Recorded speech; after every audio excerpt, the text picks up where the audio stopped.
recently quit social media for about a month. At first, she felt disconnected, like she was missing out on what everyone else was doing. But after some time, something unexpected happened. She felt calmer. She realized that she had more time for her family, for her job, and even for her own thoughts without constant distraction. After the month was over, she realized she didn't miss the stress, the comparison, or even the noise. And she's not alone. Many people report the same or similar experiences when taking a break from social media. So I invite you to consider this. If social media causes so much harm, is it really worth the risk? Many of us use social media daily. It's how we stay in touch, it's where we find our encouragement, and even how we share our faith. But what happens when the very tool that we've grown to depend on begins to chip away at our peace, at our courage, and even our relationship with God? Social media is evolving into this form that deteriorates our well-being. And often we blame ourselves instead of realizing the true source of the harm.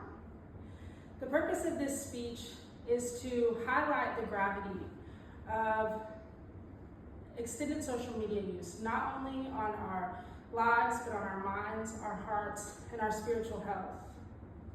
Social media significantly contributes to a rising cause of anxiety, depression, and low self-esteem. So I invite you to start with me on our first visible effect of social media, which is the impact on mental health. A 2017 study by Twinge found a correlation between the impact of social media on teens and a rise in depression and suicide among adolescents. The APA, or American Psychological Association, also discovered a link between teenagers and adults and extended social media use resulting in a focus on self-image, on attention, and emotional regulation. They recommend settings like disabling likes, limiting your time, and introducing adults so that way that the children are protected from harm. But it isn't just our mental health that is affected. Because we live in such a compare and despair society now, of just filtered photos and curated posts, we put ourselves in this pressure cooker of attention and validation anxiety. That leads us to impact quietly our spiritual health. There's a wise quote that says, what the devil can't distract, or what he can't destroy, he will distract.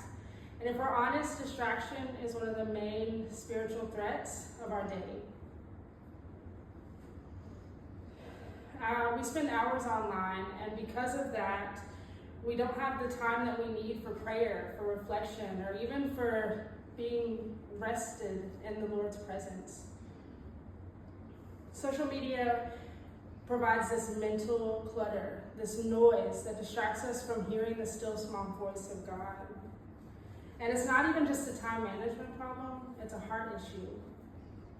More scrolling and more time spent scrolling leads us to a more passive faith.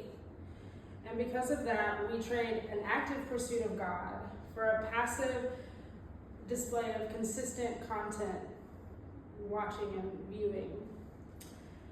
But we can't ignore cyberbullying either. The Pew Research Center found that 59% of teenagers and young adults experience some form of online harassment. Because it's behind screens, it's often more cruel, more frequent, and harder to escape. And it follows people home. It doesn't just stay where you are. It follows where you go. And so because of this, it leads to group shaming, to isolation, and to deep emotional wounds.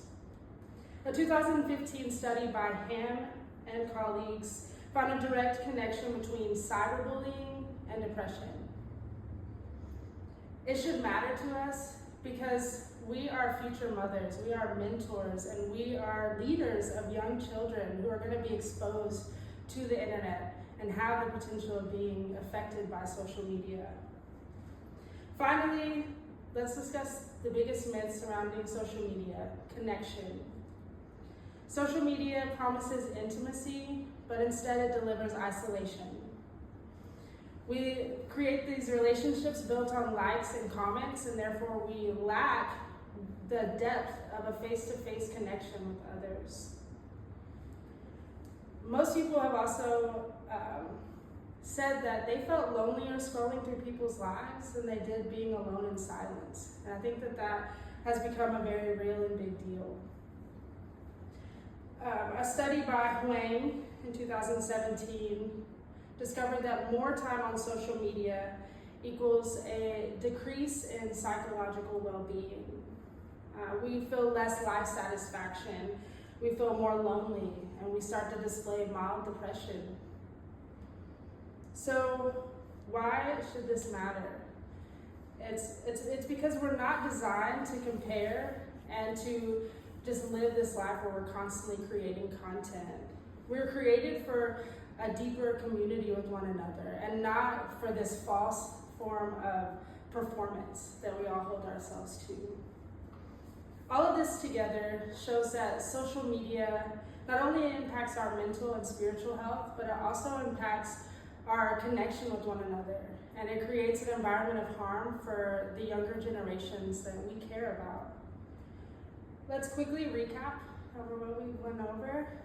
Mental health is targeted by social media, and it ends up cultivating a being of anxiety and insecurity. Then it starts to affect our spiritual health, and we begin to spend less time with God and more time with our phones. It leads into exposing younger generations to harmful words from others and platforms that don't increase their faith, but it decreases their self-esteem. And lastly, we have created a false sense of community, where we're no longer a genuine community, but we have this false sense of comparison and connection that's not real. So I ask again, is it really worth the cost?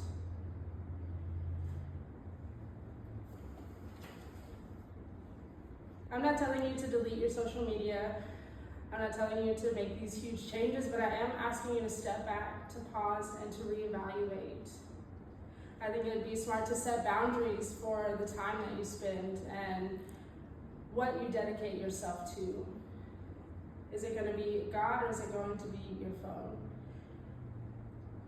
I challenge you to replace scrolling with going on a walk, with a Bible study, with spending time in conversation with a friend. What would a day look like for you without the digital world and more aware in the physical world? Would you be more present, more peaceful? Would you be more aligned with God's word? The choice to reset not only benefits us, but the generations after us. Thank you.